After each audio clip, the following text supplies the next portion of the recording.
Good afternoon and good evening, everyone, wherever you are. My name is Rika Kierkegaard. I'm program specialist with the HIV section at UNICEF headquarters in New York. And I'm really honored to be hosting this webinar today, which will delve into understanding and improving viral load suppression in children living with HIV. The webinar is convened by UNICEF's Children and AIDS Learning Collaborative together with WHO and UNAIDS. And we are holding this webinar to launch a new report, a new brief that have just been published by UNICEF's Regional Office for Eastern and Southern Africa, which has findings and recommendations from mixed method study from Malawi, Uganda, and Zimbabwe that looked at factors that are influencing viral suppression rates in children living with HIV. And we are very eager to share the findings with you today.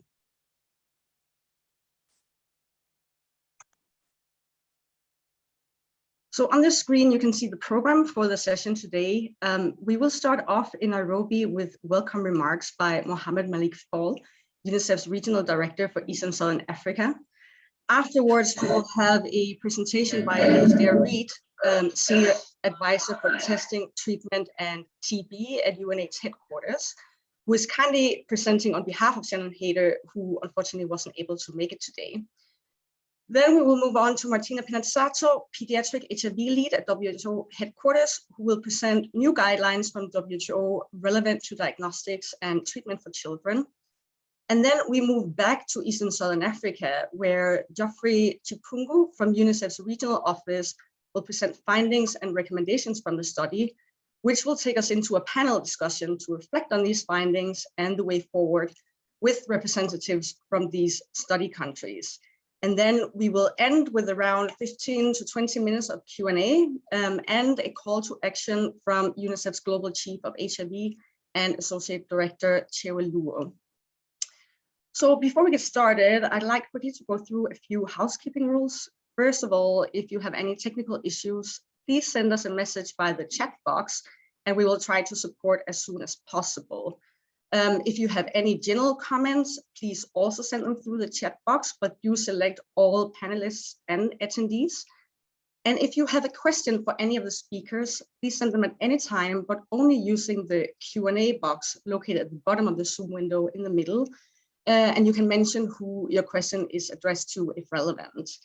We will take all of these questions at the end of the presentations, but the speakers can also answer specific questions as we go along through the Q&A box in writing.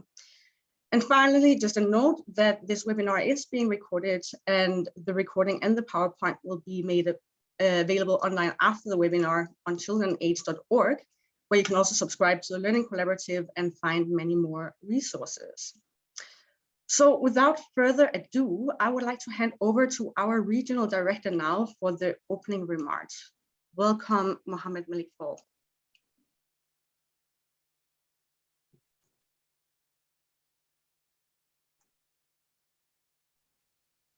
I was just saying, Rick, thank you so much for setting the stage and giving me the opportunity to say some words for the opening of this important gathering. Allow me first to welcome and greet all my colleagues and fellows from WHO, from UNAIDS. We are also colleagues representing ministries in the region from Uganda, from Zimbabwe, Malawi, and of course my colleagues from the regional office, from the country office, and also from New York headquarters. Just allow me first to say how, as a region, we are grateful that you all have joined us today to address a basic human right, the right to health for children living with HIV.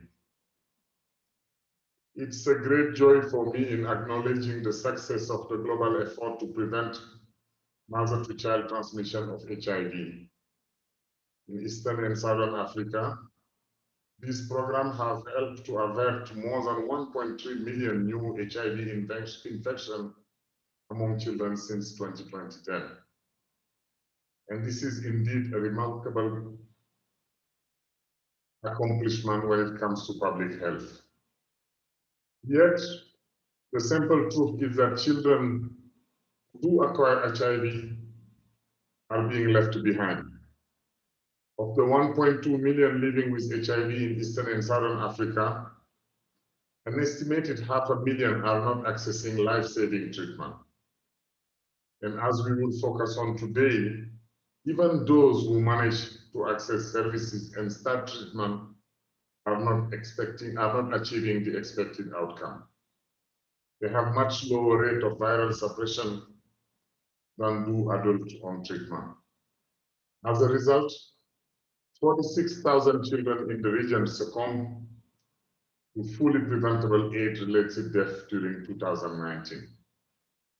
UNICEF, along with Malawian research firm and government in Malawi, Uganda, and Zimbabwe, undertook a study to better understand what is driving this poor outcome. As you will hear today, the knowledge and tool exist to prevent this death and ensure that children living with HIV lead long and healthy lives.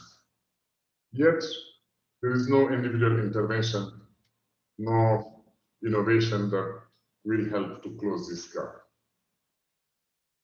Equity for children in HIV response will require a system strengthening approach. While the study acknowledged the effort underway to identify children with HIV, link them to treatment, and provide them and their families with ongoing support, the research also reconfirmed that many of the factors inhibiting viral suppression among children living with HIV relate to inadequacy of various systems. And just let me spell out a few examples. The quality, accessibility, and affordability of healthcare services, including laboratory testing, has a direct impact on children's adherence to treatment.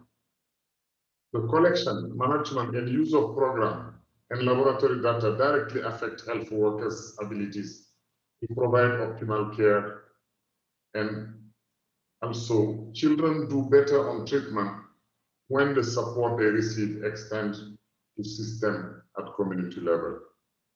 We therefore must work together to promote a system strengthening approach that can achieve and sustain equity in HIV treatment while bringing broader benefit for children and their families. Thanks to the generous support of funding partners, UNICEF is providing technical assistance to government within Eastern and Southern Africa to strengthen pediatric diagnosis and family-centered care. However, this investment must be brought to scale if we are to leave no child behind. And in this regard, also partnership and coordination is a very key step to our success. The HIV response today has been successful due to government, regional, and community leadership, along with coordinated effort of funding and implementing partners, scientists, innovators, activists, and others. To reach our shared global goal of ending HIV by 2030, we need to bring this same concerted focus on children, improving both health outcome and their chance for a vibrant futures.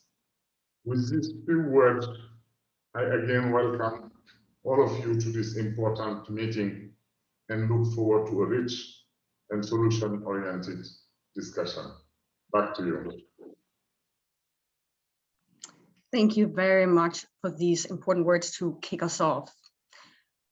We will now take a step back and look at the global epidemiology and remaining gaps for children in the HIV response, which will be presented by Dr. Alistair Reid, Senior Advisor for Testing, Treatment, and Tuberculosis at UNAIDS. Alistair, over to you.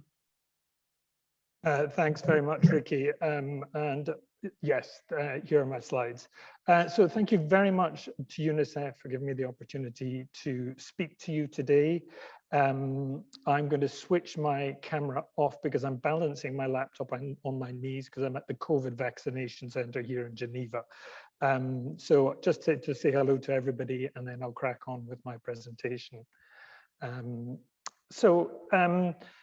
I'm showing here the new global AIDS strategy, which was recently adopted by the UN AIDS board, and we hope to present to the UN General Assembly in June for adoption of a new political declaration to end AIDS. I just remind everybody this is the global AIDS strategy and not UN AIDS strategy.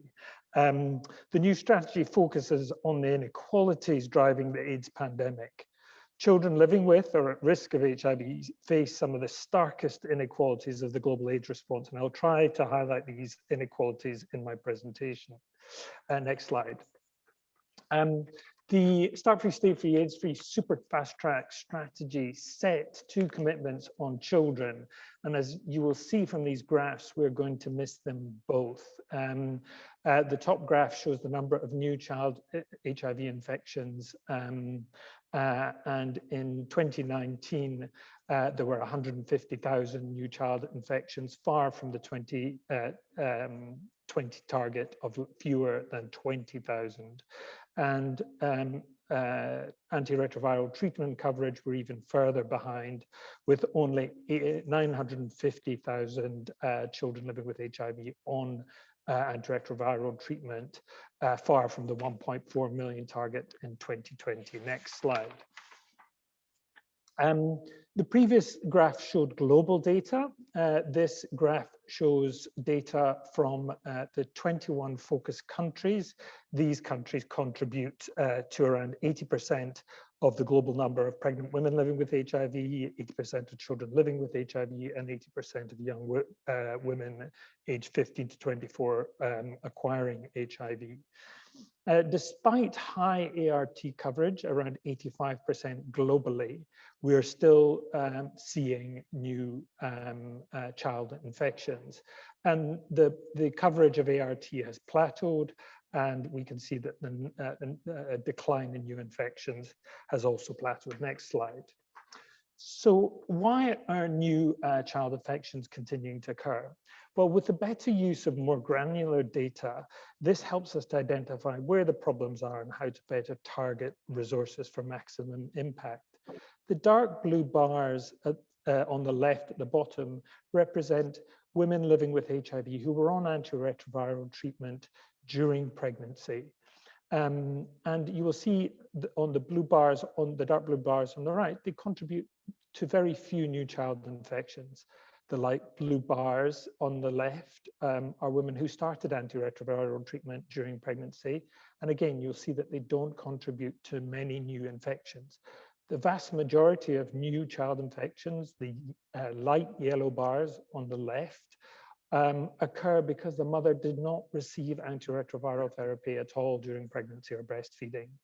The second most common cause for new child infections are the dark orange bars, which show that the mother became HIV infected either during pregnancy or breastfeeding because she did not have access to HIV testing and retesting during pregnancy and breastfeeding, and tailored combination HIV prevention. And then finally, in the gray bars, these are mothers who started on antiretroviral treatment but did not have the support to remain on antiretroviral treatment and dropped off during pregnancy or breastfeeding. Next slide. So where are the missing children? Well, if you look at the map of Africa, we're talking sub-Saharan Africa here, almost 50%, if we look at the map on the left, which shows the absolute numbers of children living with HIV, almost 50% of missing children are in just 5 countries. But if we look at the map on the right, which shows the percentage of children living with HIV not on HIV treatment in each country, we can see that the problem is much more generalized. If we look at regional differences, around 60% of new child infections occur in East and Southern Africa. A further 30% occur in West and Central Africa.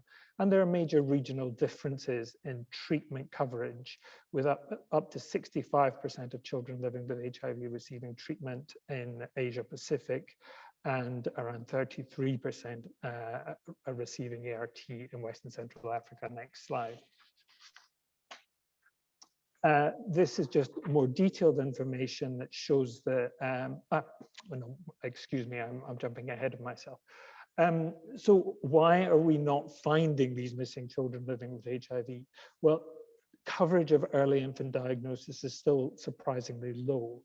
This graph shows in the green bars EID coverage in 2015, and in the orange bars coverage in 2019. There's been some progress, but not nearly enough. Early infant diagnosis is no use if it does not translate into action for the infant found to be living with HIV, and that the mother and baby pair get the results and are actioned on. So turnaround time is incredibly important, and early point of care early infant diagnosis is shown to reduce the turnaround time from testing to acting on the results, leading to a much higher proportion, over 80% in some studies, of infants found to be living with HIV start on ART within 60 days of birth. This is life-saving and cost-effective and needs to be scaled up. But that's only a small part of the problem. Next slide. 2/3 of children living with HIV who are not on treatment are greater than 5 years of age. This is the result of many years of missed opportunities for prevention, diagnosis, and treatment. Better use of differentiated service delivery, differentiated forms of HIV testing to reach older children, slow scale up of optimized treatment formulations to improve retention and care, and I'm sure we'll hear more on that from Martina, and adolescents dropping off because they don't have the supportive care they need. Next slide. This graph shows global coverage of ART among children living with HIV. And the black line, we can see that the total number of children living with HIV is steadily declining. This is in part due to improved efforts to prevent vertical transmission, but also due to children aging out of the cohort. But you can see that there is still a big gap. In 2019, we're only 950,000, with 850,000 children living with HIV not on treatment. That represents a 53% coverage rate for children, compared to 68% in adults, and as we mentioned, 85% coverage in pregnant women. So it shows what can be achieved and what we must achieve in children. The COVID epidemic hasn't helped. There's modeling studies that show that prevention of vertical transmission and scale up of pediatric HIV treatment will be particularly affected by COVID, and we've seen some evidence of that in some countries. Next slide. This just further shows some of the disparities between children in the green bars and adult ART coverage. Next slide. In terms of what the crux of today's talk is about, how do children compare to adults in terms of the 1990s? Well, it's the first and the third 90 where the problems lie.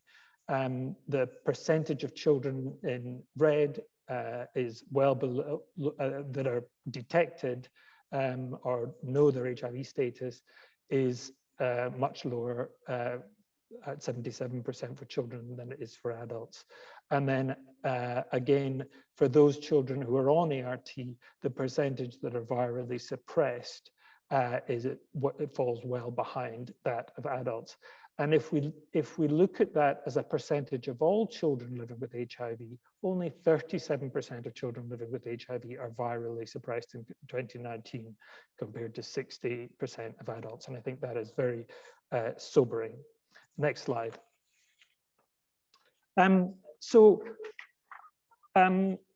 The global AIDS strategy focuses on inequalities. It aims to end the inequalities that prevent progress to ending AIDS. And the strategy features new bold targets and evidence-based actions for 2025 to get every country and every community on track to end AIDS as a public health threat by 2030. That's our elevator pitch.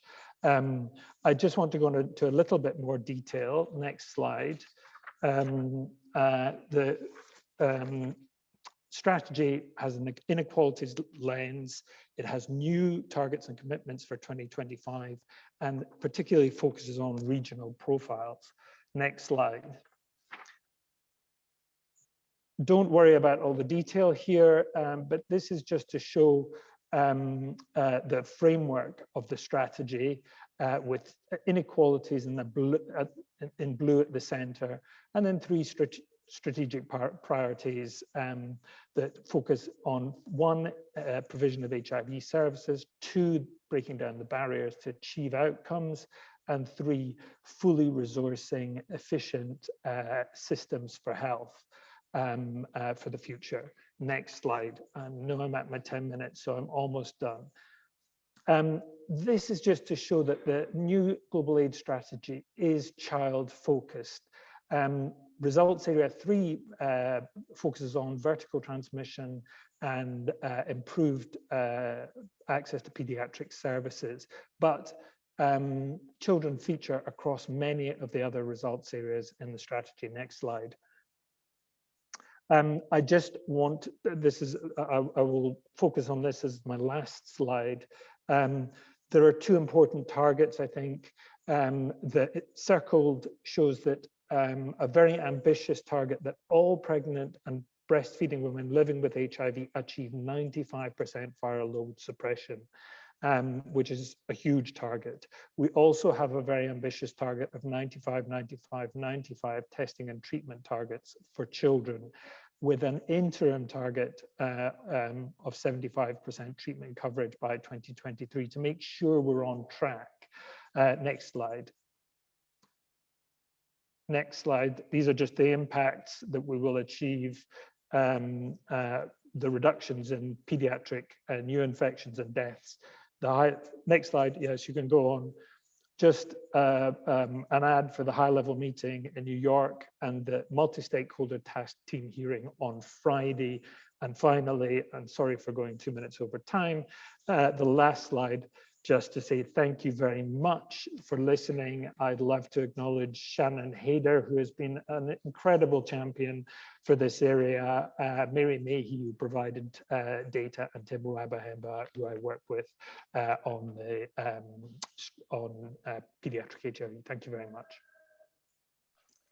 A big thank you to you, Alastair, for taking us through this global overview and highlighting the critical gaps and inequalities for children, which, as you mentioned, is also a very important theme in the new AIDS strategy.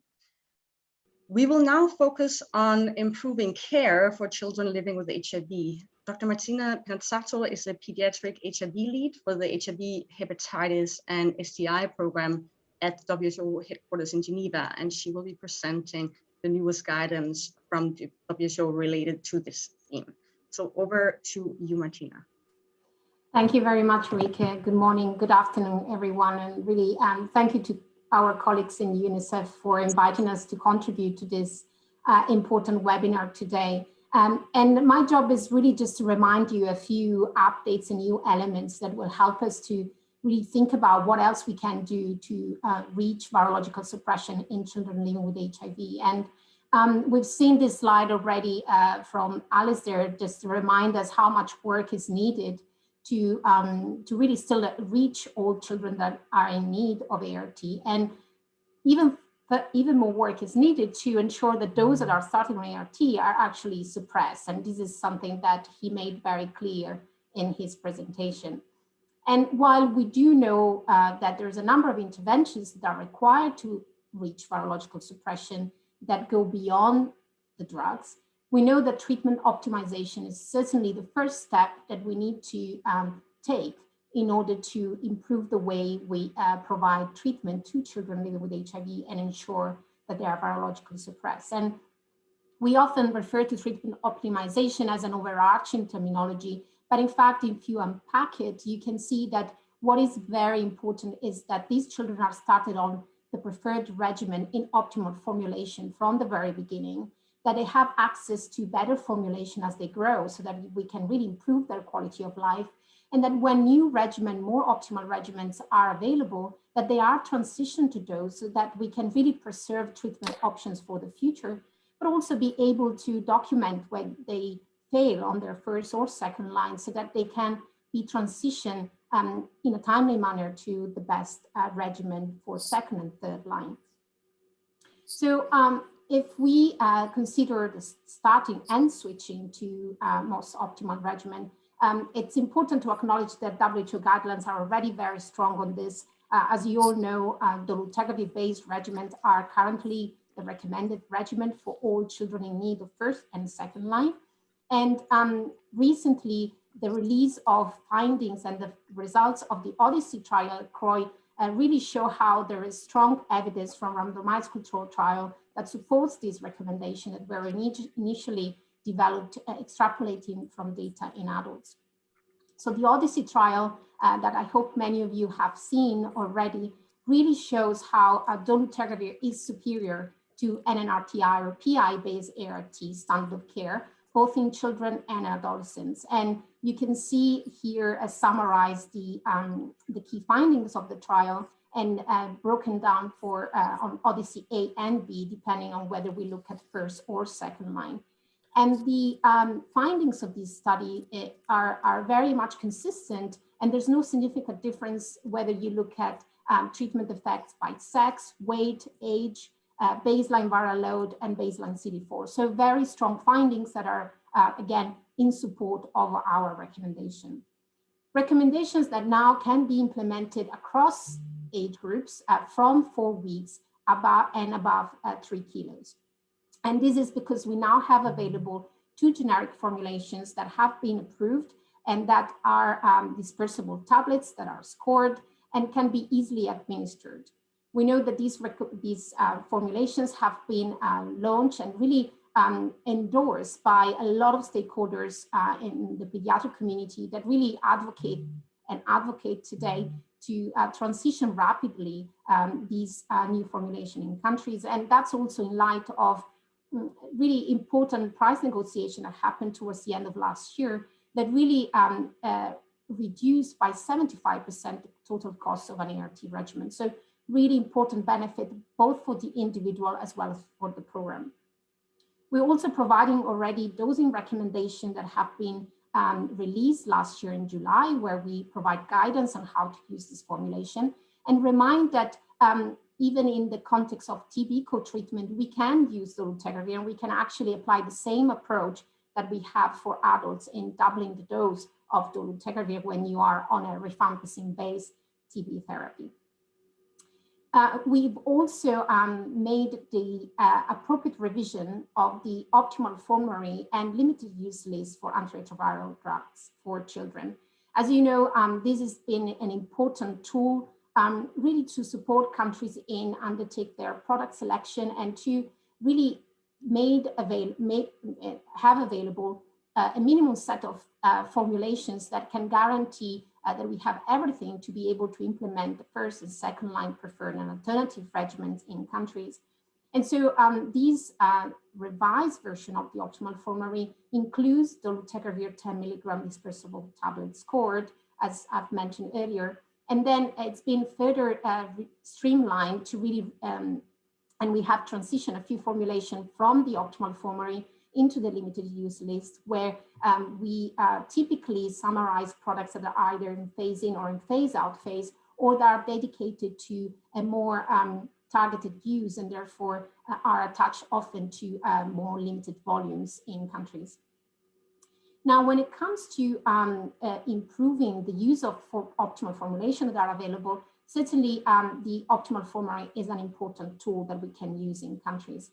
And we can use it not just to ensure that we use the right formulation to start with, but also to transition children to better regimens as they grow. And I wanted to really mention these findings and this country experience from Tanzania that was presented at the pediatric workshop last year that illustrate how transition of stable children and adolescents above 20 kilos was really shown to improve virological suppression. And in fact, it was very nice and encouraging to see that actually there was the transition to dolutegravir was very well tolerated, and that it's not just those that were already suppressed remain suppressed in most cases, but also that those children that were not suppressed before transition achieved virological suppression in 86% of the cases. So very encouraging findings from the ground that really helped us to think about how transitioning to dolutegravir for stable patient can be of benefit both for the programs and for the individual. And that is what's being considered by the Pediatric HIV Working Group recently, which was asked to provide advice to WHO with regards to whether, now that we have available pediatric dolutegravir, we should transition all children that are on first and second line on ART if stable. And the group, in fact, encourages rapid transition to dolutegravir-based regimen for all infants and children that are older than 4 weeks and weighing at least 3 kilos, and established on first and second line ART, irrespective of their current regimen. Now, we know that obviously timing of this transition will depend on availability and anticipated supply of pediatric dolutegravir. And so obviously priority should be given to those that start ART or need a second line ART with dolutegravir. But after that is done, then it's important that countries consider those children that are at greatest need of dolutegravir and prioritize those. For example, children that are still on an RTI-based regimen should definitely be prioritized for transition to dolutegravir. Children that are on TB treatment also would extremely benefit from having dolutegravir when we know that adjusting ART regimens in the context of TB treatment is so complicated otherwise. And finally, also children that are receiving lopinavir-ritonavir solid formulations, because we do know that there is a number of countries where administration of this formulation has been challenging and virological suppression has been suboptimal despite these solid formulations. The group also noted that viral load testing should not be considered a precondition to undertake programmatic and individual transition to dolutegravir-based regimen, and that we really need to consider that to really avoid delay in transitioning to dolutegravir. Now, we know this is going to be included in our guidelines that will be released in July, but we're very keen to share some of these guidance from PAWG early on with countries to make sure that this transition can be anticipated as much as possible. Now, I noted how virological suppression remains important to ensure that we really improve clinical management of children living with HIV. And here in this slide, you can see a lot of the reasons why we really need to implement appropriate treatment monitoring to really preserve future treatment options for children and adolescents in the context of a lifelong treatment. And our most recent guidelines do provide an updated algorithm for treatment monitoring, which has a number of new nuances that you can see here indicated with these little red stars. And I want to point out in particular that for children that are failing that have one viral load above 1,000 and are on an RTI-based regimen, those children should be switched to appropriate second-line regimen without waiting for a confirmatory viral load. And that's certainly an important change that should be noted. The other important element from our recent clinical recommendation is that the point of care technology should be used much more broadly. There is a recommendation that is much stronger in the use of point of care for EID, but there's also a new one with regards to the use of point of care technologies for viral load testing. And this is particularly promoted for specific population. And as you can see here highlighted, pregnant women and breastfeeding women, as well as infants, children, and adolescents are among the population that should certainly receive a priority to access point of care viral load testing, which will help us to act more rapidly to any elevated viral load that we would be able to detect. Now, we know that while the normative basis of all of this is very strong, we know that to continue to innovate our WHO guidelines, as well as make sure that these guidelines are implemented and scale up to improve clinical outcomes, there is a lot of work that needs to be done. And that work needs to build on collaboration and political will that are really what we need to move the needle in this space. We know there are examples like the GAPF network of collaborations that are happening among various stakeholders. And GAPF, for example, is focusing on accelerating investigation, development, and introduction of better medicines to children. And pediatric dolutegravir is very much a proof of concept of what we can do together when we align and join forces. But most recently, I'm sure you've heard about the Vatican Platform, which is really an important platform that has generated a critical political momentum and has elevated a lot of the technical work that many stakeholders are doing on the ground to really develop and roll out pediatric HIV testing and treatment. And this initiative has an important and robust monitoring and reporting system that is promoting transparency and mutual accountability. And this is really where all various stakeholders involved in pediatric HIV and most recently in pediatric TB as well are coming together, committing to do more and to do better.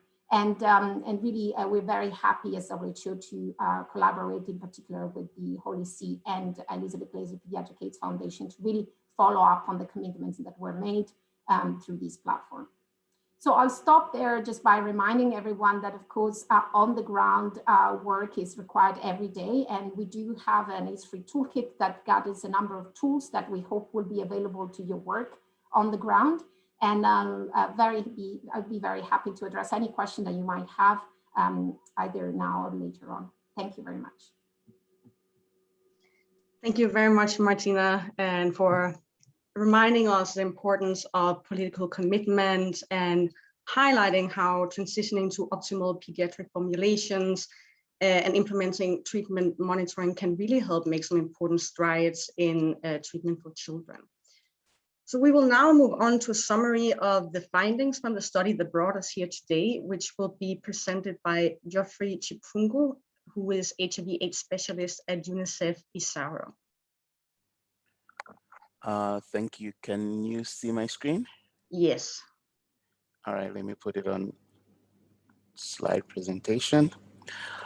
So good morning, good afternoon, and good evening, everybody. Thank you very much for coming to for this webinar, and I'm presenting this work as which was part of a collaboration on behalf of all the collaborators that we had. And so I'll go through the outline of which will be the background, methodology, findings, conclusion, and then what we can do to take action. And so this is the reason why we did the study. Basically, we have heard how viral load suppression is an indicator and a good monitoring tool to look at how the clinical outcome is like. And on the top right, you have a table which shows some of the FIA results that showed the discrepancy between viral load suppression between children and adults in Malawi, Uganda, and Zimbabwe, which is where we did the studies. And so you can see that we fall quite short of the third 95 in the UNAIDS fast track targets. And so we set out this study so that we can look at the rates, trends, and factors associated with viral load suppression in the 3 countries so that we can inform pediatric HIV policy as well as programming. And so this was a cross-section, a mixed method study. And this was a cross-sectional mixed method study, and the first part is we did a literature review of both the gray literature, including guidelines and program reports from within ESSA region, and we also looked at all the peer review journal articles that we had that we could find that had to do with viral load suppression.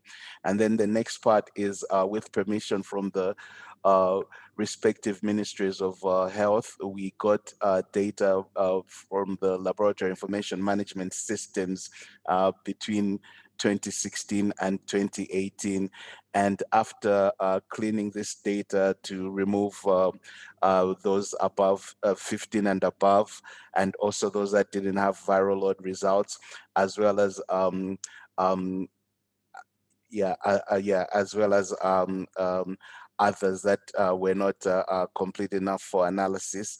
We went ahead and did analyze the data, and the primary outcome was viral load suppression, which was defined as less than 1,000 viral copies per mil of plasma.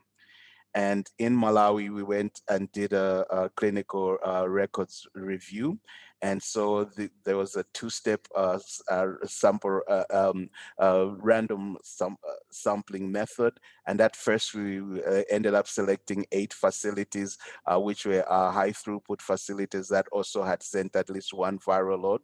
And then within those 8 facilities, we selected clinical records for 275 children, of which 137 were virally suppressed, and 138 were not virally suppressed. And we also did an aspect of a qualitative aspect, and this involved doing interviews with at least 36 caretakers, caregivers for the children that were actually available at the facility on the day of visiting. And we also interviewed 16 health workers of various cadres that included clinical officers and expert clients, as well as nurses.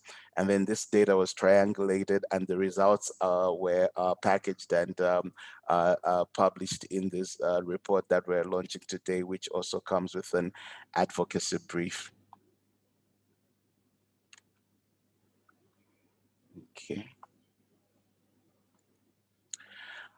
So on the findings, there were we had 66,000, 71,000, and 121,000 viral load results that were available for analysis for children that were under 15. And as you can see, the number of testing did improve, but we noticed some data issues. One of them was that some viral load testing was not always indicated, and that was better in 2016, but depreciated in 2017 and 2018. And the other data that we noticed was missing was information about the antiretroviral therapy regimen that the children wear, the formulation as well, and also the duration of antiretroviral therapy. And we also noted that there was disproportionately fewer viral loads that were done with the indication of post-intensive adherence counseling. This improved, but the improvement was minimal. And yet even fewer viral loads were done for the indication of treatment failure. So the study found that 1 out of every 3 children who had a viral load test done had not achieved viral suppression. And you can see that the average for the 3 countries was 69% in 2016, and that actually dropped to 64 and then 65% in 2017 and 2018. The trend in both Malawi and Zimbabwe was the viral suppression rate was dropping. In Uganda, there was a dip in 2017, but it came back to 70%. And so this is a combined viral load cascade for the children living with HIV for the 3 countries. And so to put it in context, we put these first 2 bars, which are actually the estimated children living with HIV as estimated by UNICEF and UNAIDS, as well as estimated children living with antiretroviral therapy. And the gray bar shows the routine viral loads that were done. And of note is that it seems to be a dip, but this is because the documentation of reason for viral load was lower in 2017, but viral load coverage was improving. And in 2018, we noticed that about 58% of the children that were on treatment got a viral load. If you assume that every child needs 1 annually. And also, I think reported on the other slide is that about 1/3 were not suppressed, and this was the same in this was this trending all throughout the years. But of note is that the number that actually got post intense adherence cancelling viral load is a very minimal amount compared to the ones that were actually not suppressed, and also the ones that actually were found to be were found to resuppress after treatment was under a third in all incidences. And other factors that we found to be associated with the viral load suppression. And so children that had been on treatment for longer, 5 to 9 years, tended to do better than children that had been on treatment shorter. And then sort of counterintuitively, children that were actually switched had a lower chance of being viral load suppressed than the ones that were initially that were on their initial ARV regimen. And this could be that some of the decisions of switching were done on children that were actually not having good adherence, and that issue persisted even after the switch of treatment, and it wasn't like a drug resistance issue. And then on adherence, we noted that there was for the ones that were actually adherent to their clinical appointments, did slightly better than the ones that were viral or that were not as adherent to their appointments, and also would have expected that to be higher. And for the 66 children that had their nutritional status in their clinical records, the ones with normal nutritional status tended to do better than moderate and severe.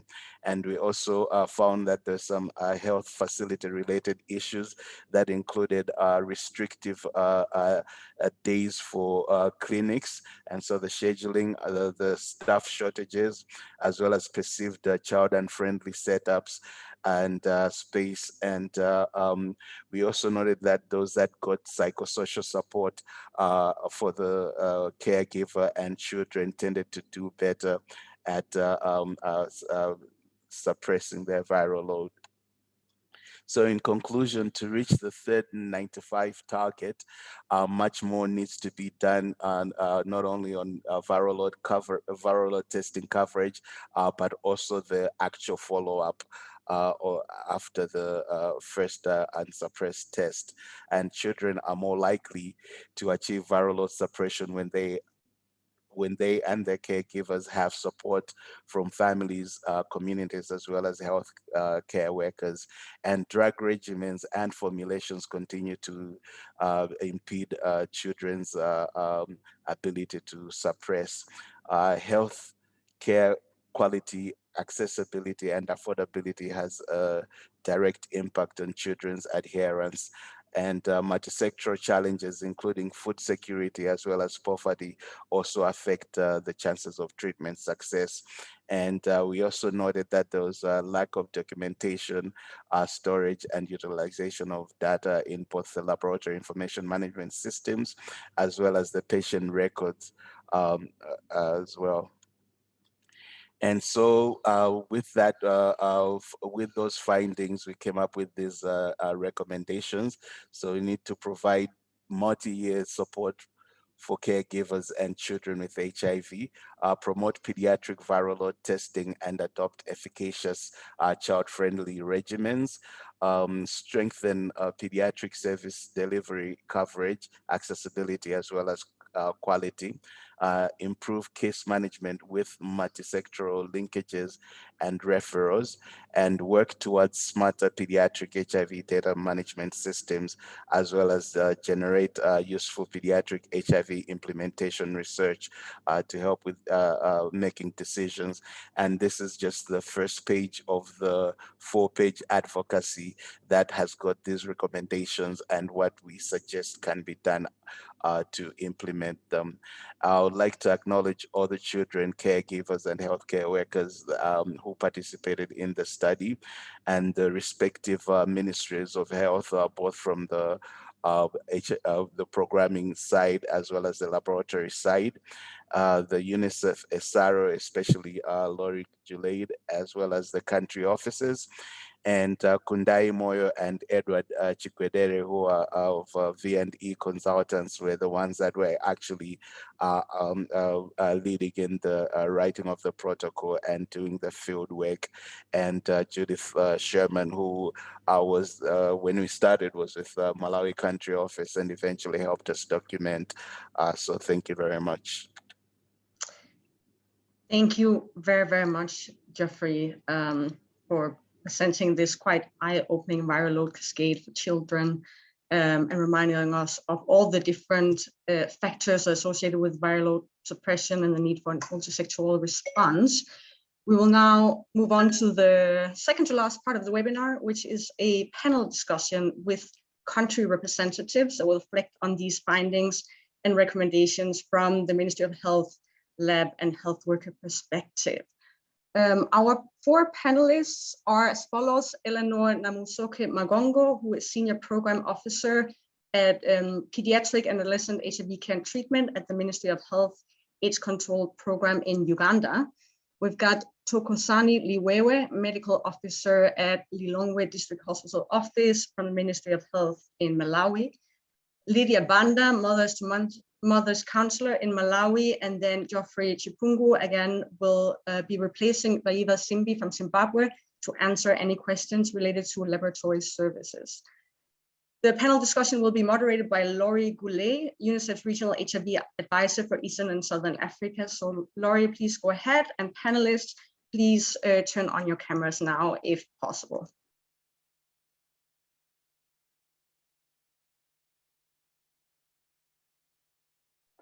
Great, thank you so much, Rike. I am just super delighted to be here and to be with this esteemed panel. It's a tough subject and we have a lot of work to do, but I feel between the new regimens, the UNAIDS strategy, which focuses on inequity, and the incredible talent you're going to hear from now that is across countries, we can do this. And so let me just start. Let me come to you, Eleanor. It is widely recognized that the complex pediatric regimens that we've had till now and the unpalatable formulations continue to be a challenge, both for healthcare workers and families. In your experience, what are the benefits of the newer regimens, and what would you advise to help implement and monitor their rollout? Please share with us a few tips from your experience in Uganda. Over to you, Eleanor. Thank you very much, Laurie, for inviting me to be part of this very important panel. I think one of the most critical and important aspects in this whole process is ensuring that countries plan well for their forecasting and supply chain. And this requires that the countries have a very robust data to enable them to accurately quantify for what they need. Secondly, some of the drugs like dolutegravir are new drugs that are coming into the country for the very first time. Therefore, countries also need to have expedited processes of ensuring that they obtain registration or waivers to bring in these very good drugs into the country. And the other critical aspect at national level is to ensure that the team plans for the capacity building materials like SOPs. In Uganda, we realized that using case-based scenarios or SOPs is very critical in simply passing on this information and guidance to the healthcare providers. At subnational level, it's important to ensure that the teams have job aids that are going to work along with these SOPs to enable them properly transition children to optimal treatment. And very important, in Uganda, what we did, we developed line listing tools where we wrote all patients who were due for transitioning to the newer regimens. And this line listing tool helped us to track patients over time until they got optimized. And we also had a checklist that we would use to determine who is eligible before we transition them to the line listing tool. And very important, especially now that we've been in the COVID period, it's very good for countries to also plan innovative ways of identifying these children, and including doing community viral load sample collection, and also community optimization. I'll stop there for now. Thank you. Eleanor, that was just terrific and clearly based on the experience that you've had and some very instructive learning. I suspect that every one of us listening could think about our role and how we can contribute to those various aspects. Lydia, let me come over to you. It's nice to see you. We would love to hear from your perspective of direct experience with mothers and their children living with HIV. As we have just heard from Jeff, the study found that children and caregivers that are supported by family and community achieve better outcomes than those children and caregivers who do not have that support. Does this resonate with your experience in Malawi? And what additional support do you feel is required for children living with HIV and their caregivers? Over to you, Lydia. Thank you, Lori. Yes, this is a true reflection of what is happening on the ground. I see there is a need for more support to caregivers and children.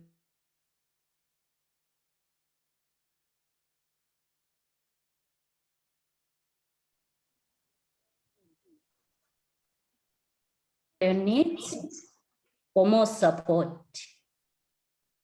I said their need for more support, whilst providing psychosocial support to the caregivers and the families. Provision nutrition basic information and link them to national supported implemented organizations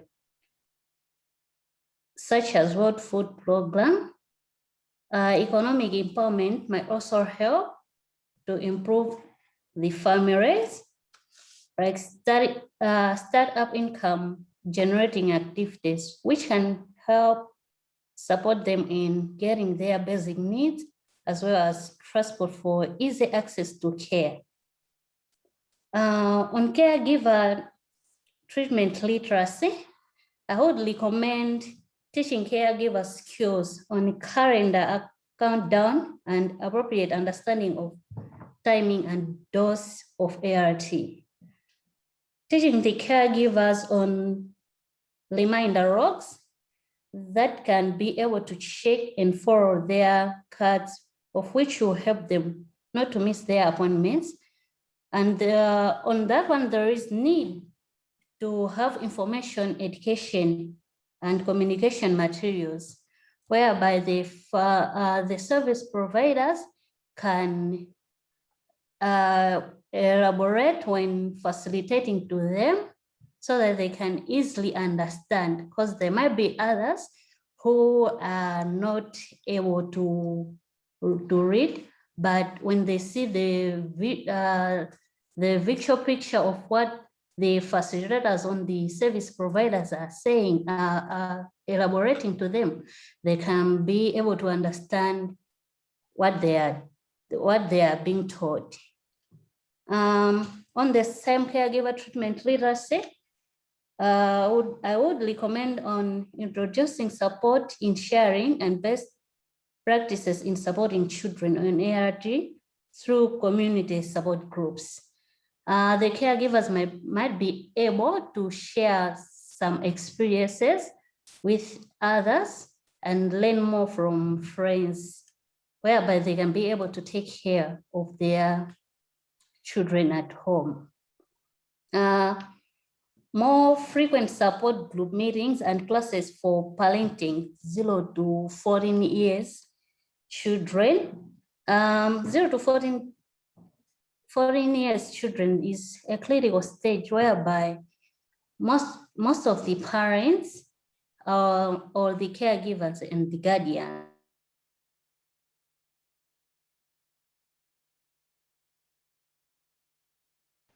Oh dear, I think we're having a little bit of trouble with the connection, Lillian. It froze once and came back, and then it froze again. I think you're back now, but let me just say that You've mentioned so many critical things, and I really appreciate that you got into some of the needs that are outside of the health sector: nutrition, household support, income generation, all very important and really resonate with the study, as do the support for moms of older children, not just through breastfeeding, but older children with HIV. So really, that was a very rich, it'll take us a while to unpack of all that, but I think the big message is we have more work to do, not just on the formulations, but on the care and support for mother and children's pairs. Thokozani, let me come to you so we can talk a little bit about service delivery. In many countries, the capacity to manage pediatric HIV treatment and care may not be decentralized, so access is not widespread across facilities or even districts. How can a program ensure equitable access for every child? Over to you, Thokozani. Thank you very much, Lori. So there are a number of things that we can do within countries to ensure equitable care. So first of all, there's the introduction of mentorship programs. For example, within Malawi, we have our referral center, Kamuzu Central Hospital, where we have Baylor, the Center of Excellence. They have access to specialists, well-trained service providers. But you look at the most rural facilities that don't have access to specialists, don't have access to certain levels of experienced service providers. But how do we ensure that people within the most remote areas are able to provide the same level of care? So mentorship is very important. So we ensure that our experts within the referral facilities go to the most rural, most remote facilities and are able to mentor and are able to teach and to build capacity for people within the rural facilities and remote facilities to ensure that they're also providing equal care and that children are able to access the same level of services. Yes, that it may not be a specialist providing the service, but the level of knowledge and the capacity is the same as the help they would get if they had gone to a referral facility. So we need to make sure that people are mentored. This can be done through case-based discussions within the remote facilities, and because you want to teach people within their context, looking at their situations, looking at the type of cases that they're seeing. So by going out and mentoring, it also helps with quality assurance checks. You're able to assess, that means that experts working within bigger facilities within the urban sector, they're able to assess and see, okay, where are the gaps? How can we do better? How can we sort of create an environment that is not maybe similar, but almost similar to maybe the bigger facilities and ensure that children are getting the best level of care. So we also have, there's also introduction of outreach clinics. Where experts, providers from the bigger facilities in the urban areas are able to go into the most remote facilities and are able to review, assess, and provide care, because it's not everyone who can manage to go into town, into the referral facilities to access care. So there's also introduction of mother-infant care programs where the mother and baby are scheduled on the same day. So we don't want to miss out on any babies, on any children. So you ensure that they're scheduled on the same day so that they are seen, and there won't be transport challenges for a mother to come on her own, and then the baby comes again on a separate day, looking at the economic challenges within our setting. So there's also introduction of teen clubs, which a lot of hospitals and a lot of programs are doing already. For example, Baylor, Lighthouse. So we want equitable care. So for teens, there are challenges with coming to the hospital. So setting an environment through teen clubs where our young people are encouraged, there's fellowship, there's people who have similar experiences to them. And as a result, they're encouraged to come. So really encouraging and enforcing teen clubs as well. So there's also job aids, looking at the most remote facilities where people don't have access to certain privileges of having a specialist around to consult. So you have a job aid where people are able to know, okay, this is how we're going to take care of this case. As a result, there's equitable care, the same care that someone would receive in another facility, in another country, in another district. People are also able to receive even within the most remote areas. So another potential thing that we can introduce as programs is a hotline.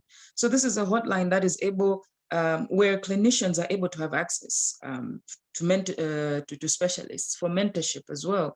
So if, for example, I'm a medical assistant in a very remote area, and I see a very complicated case, a child who's not responding, who's failing on ART, and the case is quite complicated. I should be able to have access to someone much senior than I am to ensure that I get guidance and the appropriate help to ensure that I'm managing this case appropriately. So at the end of the day, you have a specialist somewhere in the referral facility, but they're also able to give guidance in remote areas. So those are some of the potential things that programs can do to ensure that there's equitable care for our pediatric patients. Thank you. Thank you so much, Thokozani. Another really, really rich description of so many things that we can and should do in programming at scale. And I thought the hotline was a particularly interesting innovation for that remote health worker who just needs that extra push on a complex case. That was great. Jeff, let me turn to you very briefly because we're up against time. To just say a word, we found in the study, we found a lot of missing data in the laboratory requisitions across all 3 countries and also in the clinic records. Do you want to speak a little bit about what was most often missing and what we can do to address that problem and better inform programs? Over to you. All right, thank you. So for the laboratory information management system, I think a lot of information about the antiretroviral therapy, including the regimen, formulation, and duration, were missing for the most part. And also, we also were missing information to do with the reason, the indication why that viral load was actually taken in the first place. And so, I think some of the reasons why information was missing would be to do with how the actual requisition form was designed, where it might have not given the possibility. So therefore, the program leaders from both the laboratory side and the clinical side need to get together often to make sure that their monitoring and evaluation tools have got the right information that they need to be able to guide their programs. And then another thing, I think sometimes you would have an entry on the form, but because some of the end users never actually get feedback on the information that they're actually handing over to the laboratory, and so they never know exactly what it's necessary for, what it's used for, then they might just feel that putting a name and an age might be enough to send a requisition form with. And so, yeah, but most of this information is, especially now that we're thinking about optimizing regimens, and with dolutegravir available and other optimized regimens, I think it's important to be able to have as many viral loads done and followed up. Thanks. Thanks very much. Jeff is my lab buddy in UNICEF, and we often talk about how things could improve with laboratory and programs working more closely together. So thank you. That really helps us to understand it. We are really up against time. I want to come back to Eleanor once more, though, because Eleanor has 2 very, very specific recommendations for future research. So Eleanor, if you could just take less than a minute. I have a long list of questions. I could talk to this group for hours, but I don't have hours. So let me just ask you to mention those 2 areas, Eleanor. Thank you very much, Laurie. Those 2 areas would be HIV drug resistance, as we get into newer drugs, and knowing that some of these children have been taking drugs for a long time, have been exposed to both NRTIs that are common in our region. It would be very important to understand the role of HIV drug resistance in ART optimization, and very important, the quality of counseling. Even as we transition children to newer regimens, we also have to be very mindful of the quality of counseling. Who is doing the counseling? Is there fidelity to the counseling guidelines? So if we do not address that aspect, children will fail even on the newer regimens. So HIV drug resistance and the quality of counseling. Thank you very much. That's so true. Thank you to Eleanor, really appreciate it. And thank you, Tokozani. Thank you so much, Lydia and Jeff, really appreciate it. And we want to give lots of time for the Q&A. If you see questions directed to you in the chat box, please feel free to answer them. Over to you, Rike. Thank you. Thank you so much, Laurie, and thanks to all of the panelists for this extremely rich discussion related to the realities of achieving viral load suppression in children on the ground. I certainly learned a lot. We now have around 15 to 20 minutes for Q&A. As mentioned in the beginning, we will be taking all of the questions from the Q&A box, but please do take a look at the chat box because there have been very interesting discussions in it. And all the panelists and speakers can answer questions in writing, but we will be taking some of them now orally. So I will hand over to my colleague, Shafiq Isaji, who is our Senior HIV Advisor at UNICEF headquarters, to moderate the Q&A session. Rike, thank you very much, and my thanks again to all of the colleagues for the wonderful presentations and the very interesting discussions and dialogue. There are a number of questions that have been coming into the chat box, and I'll direct some of them to various of the speakers. Jeff, Hilary Wolf asks if we thought about whether some of the kids might have had more than one viral load test, and if that was considered in the analysis of the results. Do you have any breakdown as to what proportion of kids were getting repeated viral load testing? From within the year, the data was cleaned to make sure that every unique identifier is only counted once, but there is a possibility, because the same children will go into the next year's cohort, that they could have had a repeat test in the next year. Wonderful, thank you. That's very clear. Lucy Mufumi was wondering, Alistair, why we still have such low coverage of EID, even after all these years of pushing the technology, working with point of care. What do you think? Perhaps this is a question that's for others to chime in as well. What do we think is the reason behind seeing this low coverage? Is it supply issues? Is it the placement of the instruments that limits access? What are some of your thoughts? Alistair, maybe you could kick off. Thanks very much, Shafiq. I've got a bit of an echo here.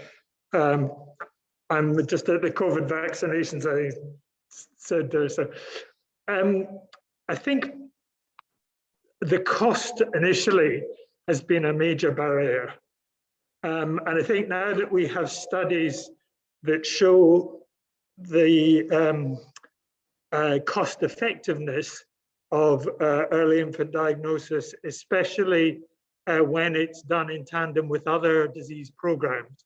So the multi-disease platforms, when the costs can be shared with TB, viral hepatitis, viral load testing, and the cost is not just borne by early infant diagnosis. And I think we've seen a much stronger push for this in the new global AIDS strategy, in the COP guidelines, and I think hopefully we will see a much more rapid uptake of this now that we have the evidence base and much stronger policy guidelines from some of the major partners. Over. And Alistair, while we have you, and before you get jabbed again, I've been jabbed, sir. Oh, you've been jabbed. You're just waiting. Good. There was a question also from Guavese Torbunde, and it was about the numbers that she was confused about. Between 2018 and 2019, we see an increase in the numbers of children living with HIV, but an apparent decrease in the numbers actually on treatment. Is this real, or is this an effect of the way in which spectrum is remodeled each year to look at the data? What should we actually take away from that message? When we redo the spectrum estimates, we backdate them for every year. So if there is any change, it should be likely to be a program, due to a programmatic issue. And we do see that coverage rates go down in countries. I think those were the data that were presented in the study. So I would have to go into a little bit more detail on the study data to answer that properly. But certainly, it shouldn't be an estimation issue, because, as I say, each year we back estimate all the previous years, and so any change year on year should be real. Thank you, Alistair. Jeffrey, the question indeed was asked about the study countries. Do you have any further insights? Is this just an effect of the modeling, or are we actually seeing reductions in the numbers of kids on treatment in the 3 study countries? What is your take on that? Yeah, so the information is getting from the UNICEF database. And so, as Alistair pointed out, that it was one database that had all the years before, so therefore all the assumptions were for then. But then one of the things, I guess, some of the assumptions do change so much that I remember in some countries where you set your targets, and then by the time the next year's estimates are coming up, you find out that those targets might not be achievable because you have way less babies than you thought. So there's always that. The better and better we make the model, the more and more it might seem different. Okay, so you're not concerned about an actual decline in the numbers of kids receiving treatment in those countries, or is that something that's real?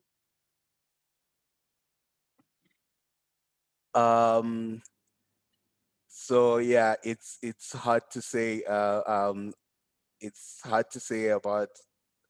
Yeah, but yeah. So the decline was from 2017 to 2018, but there was an increase between 2016 and 2017. Yeah. So yeah, and the numbers were going up for the total children living with HIV. So they could have been that for some, but then again, there are estimates, not programmatic data. So there's always that possibility of error within some sort of margin. Thank you, Jeff. And while I have you, I see a question from my friend, Esther Mtumbuka. Hello, Esther. She asks a couple of questions, actually, but one of them was a clarification on the viral load suppression that you presented and the relationship between suppression and malnutrition. One of the slides seemed to suggest that there might be better suppression amongst the more severe malnourished kids. I know that the numbers were very small, but was that our misunderstanding? What did that data actually show us, Jeff? Actually, that's a nice catch. I didn't get to explain it because I was trying to rush through the given time. But yeah, so out of the 275 case records that were reviewed, only 66 had nutrition status in it. And for the moderate, there were only about 8 babies. So the 50% is really from a very small number. So there are more numbers of the well-nourished as well as the severe. But for the moderate, the numbers were only 8. So yeah, that would have affected that. It was just an artifact of the small numbers. Martina, Esther also asked about any challenges that have been noted with expiries of existing products while countries are transitioning to dolutegravir. And maybe this is a question for others that might know about this. I know that the dolutegravir rollout is happening. Countries are already beginning to receive the pediatric product. What have we heard about the risk of existing products not being utilized on the shelf? I know that that's a concern among many implementers as to the scale and speed of that rollout and how it's managed. What are your thoughts on that?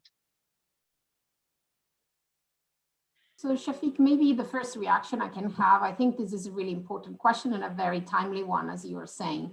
I think that because we weren't sure how quickly dolutegravir would actually get to countries, I think some countries did make quite significant order for existing regimen, existing formulation, and in some cases, delays in the procurement related to COVID may have even further exacerbated all of this. So some countries do present significant stocks of current formulations. And so what needs to happen there, it's a very well described and articulated transition plan that needs to keep in mind various things. The first one is that dolutegravir is getting to countries. There is no anticipated issues with the supply, but obviously having existing formulation available to be able to support the transition, knowing that it won't happen overnight and not all children will be started on dolutegravir overnight, is very important. So again, critical to use those stocks that you have for the children that are already on those regimens, that can stay on those regimens while dolutegravir is introduced. On the other hand, the stocks shouldn't delay any plan to introduce dolutegravir, because as I mentioned earlier, we really have very clear anticipated clinical benefit for children and for the program. And so it's important that we really don't delay introduction, that countries start to place orders for dolutegravir. And as they do so, that they start to make concrete plan about how they're going to use their stocks available for existing commodities. I also know that some of the procurement agencies are exploring alternative strategies on how to really deal with some of the stocks that in a few countries might be quite considerable. But in general, we've seen that many countries are in a good position to really be able to transition nicely into the dolutegravir-based regimens. Of course, it's very important to keep the expiring date of note, because we do know that we really don't want to make sure is that children don't have any formulation to be used as this transition occur. And so it's really critical that all the stocks are monitored and that that this delicate phase is really supported to the best possible way. Martina, thank you very much. Janet Barry asks an interesting question, and this relates to the type of psychosocial support and other sort of support that we're providing to caregivers as well as to clients. A lot of the speakers talked about the balance between clinical issues and psychosocial or social issues as contributing to poor adherence and poor rates of viral suppression.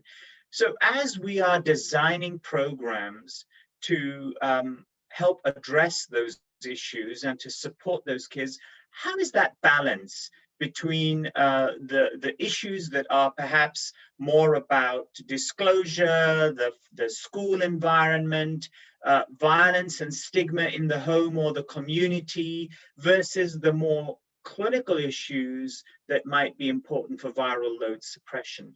And so Janet's question is really trying to probe what the right mix of things is, what do those issues, what is the best way to unpack those issues, and perhaps who is the best person to try to address some of those issues. This is a question for anybody, but Eleanor, I'm wondering if you have any perspective on how to strike that balance between clinical and social and psychosocial support.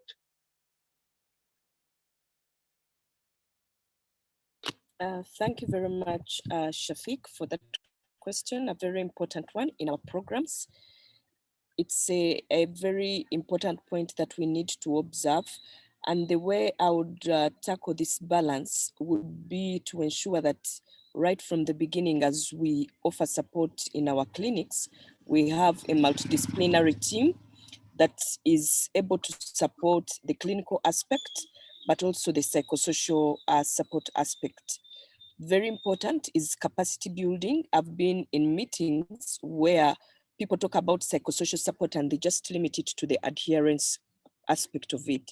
So again, the fact that as we do our capacity building for the clinical aspects, we also need to do capacity building for the psychosocial component and ensure that we have an integrated approach to our care, but very important, knowing that when our patients leave the facilities, they go back to the communities, and that's where they're spending most of their time. So if we are also able to work with the different community stakeholders, especially those that can be able to support us to strengthen things like dealing with GBV, so ensuring that the law and order team comes in there. If we have CBOs that are providing nutritional support, educational support, ensuring that what we are doing is not only facility focused, but we are looking at both facility and community support. Thank you very much. Eleanor, thank you very much for that very clear answer. Abdul Wahab Sesolo says, there is an issue with the way in which we capture the numbers on treatment. Many clinics don't have centralized numbering, which means that there could be double counting with a patient enrolled in clinic A and then defaulting and coming back to clinic B. So is there a way in which you thought about that in the conduction of the study, Jeff? And how could we prevent this kind of double counting from being an issue in the future? So apart from the 275 records that we reviewed in the 8 facilities, the data that came for the viral load came from the laboratory side, and again, each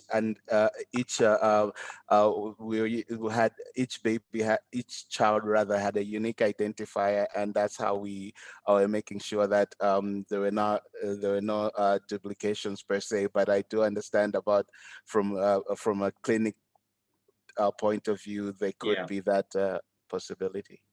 Yeah, clearly more work needs to be done to improve our data systems. I know this is one of Laurie's favorite topics.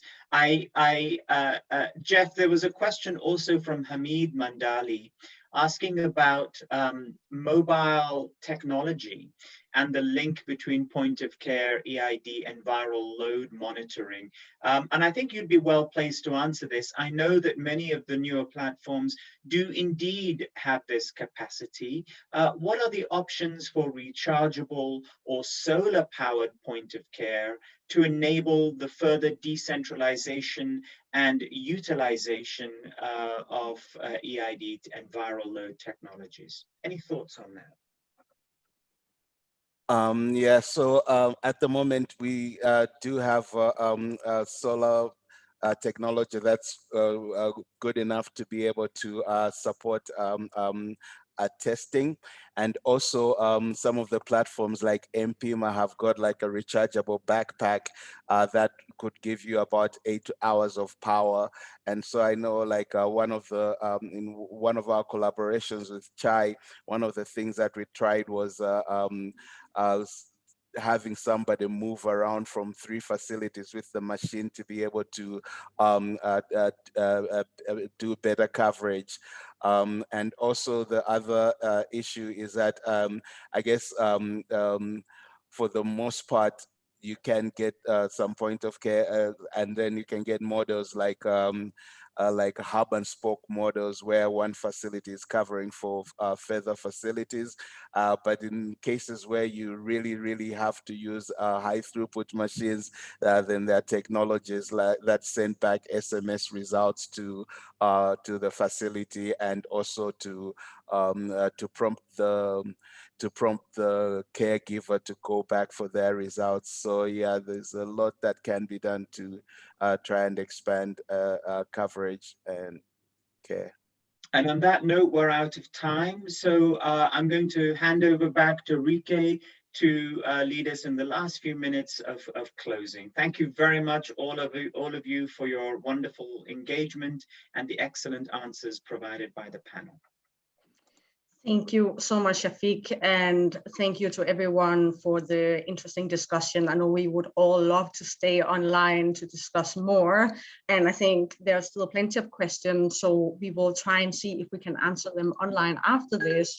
And if you have any additional question you didn't get to ask, please send it to me. I will post my email address in the chat box, and we can continue discussion after. But for now, I will hand over the mic to Dr. Chewalua, our Global Chief of HIV at UNICEF, for some last reflections and a call to action. No, thank you, Rike, and thank you everyone who's been participating. But really thank you to our regional office for taking the time to do this analysis. I think as our regional director said, I just want to reiterate that this is a basic human right. We need to get more children on treatment, and we cannot anymore afford to just talk to the numbers without looking at why the numbers are that way and what we need to do differently. We have an opportunity. We've just come out of a very intensive process of coming up with our global strategy for HIV, which is up for endorsement at the high-level meeting in June. So we will have a new political declaration. And so I think that provides us an opportunity for us to look at the inequities that still exist that stop us from achieving what we want to achieve in children. So it's exciting that the new strategy actually focuses on inequities. What I want to actually say is, starting from the beginning of this webinar, we did hear that we have two major problems in kids. One is finding the children, so the testing, and then the second is the quality of the care, the viral load. So it appears that once we test the children and we find them, we are actually succeeding in linking them to treatment. It may not be optimal everywhere, but from the data that we have from the studies that exist, including the field studies, we seem to have two major problems that we need to address. But what I think this study for me has highlighted is that we have different sources of data at the country level that we need to start using optimally. And I do think looking into the laboratory is a good thing, because it also opens up all kinds of issues that would help us in improving the utility or the usefulness of that data. So making sure that all the entries are actually there, the name of the child, what drug they are on, how long they've been on treatment against the viral load, I think is extremely important, and something that we can all aspire to do to make sure that the providers who are looking after the care take this on seriously, but then the laboratory technicians then take on the results seriously, and there has to be that dialogue between the laboratory and the providers if we're going to improve the quality of care. The second point I want to make is that we've been talking about the stack bar analysis and what it's telling us in terms of where the new infections are coming from. That has a direct link to how we look for the children that are infected and living with HIV. Because obviously, if we have a lot more children coming out of because the mother was not retained in care during breastfeeding, that child is going to behave very differently from the child that is being infected in utero while pregnant, while the mother is pregnant. And so this statistic, around 2/3 of children today that are walking around not on treatment over 5 years of age, is extremely important. And I do think that the strategy for finding these children needs to be looked at. One way of looking at this is looking at the laboratory data and saying, where are most of the positive cases coming from? How do we do more in those settings where we're getting most of the positive cases? But we've been talking about index family testing, where we're looking at the people that are already in care, whether it's the father, the mother, or the sibling that is in care, and reaching out to the family for testing. And if it is true that most of these children are older, we don't need sophisticated virological testing for those children. We can apply other ways of testing, rapid testing that we use in adults, but also what about self-testing? And I know that we don't know enough about the applicability of self-testing within family testing approaches, but this is something we need to do in terms of innovation. The point of care technologies for the babies is extremely important. And thanks to WHO that now we have a strong recommendation that we can use this. It is cost effective, and not just looking at the cost of the test, but looking at the value of that test in terms of finding the children and linking them to treatment on the same day versus conventional testing where most of the results may be lost or the child may be dead by the time the result comes back. So that's something that I also wanted to raise. And then the third thing that I want to raise is around the quality of care and transitioning children to the optimal regimens that Martina talked about, and I won't go into details about that, but the whole aspect of the support mechanism for the mother and the child, I think is extremely important. In the adult treatment programs, we've always known that having a buddy, or even in the PMTCT program, we've always known that mentor mothers actually add value. And so we need to be organized as people looking after children on how that would look like for mothers and children. And I like the person who talked about parenting is also part of it as we look at this. So those are some of the things, and extremely important that we continue to collaborate. And that's why this webinar is co-organized with UNAIDS and WHO and others on the phone, on the call. Extremely important that as implementing partners, we come together on some few things that are likely to make a difference for these children in the future. So thank you very much, and thank you for participating. Thank you very much, Chewe, for this brilliant summary and the call to action. And a warm thanks to all of our speakers once again for the contributions to this really important topic and for sharing the knowledge and insights with us today. We will post the PowerPoint and recording of the webinar on the Children and AIDS website within the next couple of days, and you will all be notified via email. So I just want to say thank you to all of you at home for joining us today, even though we went a little bit over time. And if you're not a member of the Children and AIDS Learning Collaborative, please do join us, and we hope to see you on the next webinar. Bye-bye. Bye-bye. Bye. Bye-bye. Thank you, everyone. Thank you.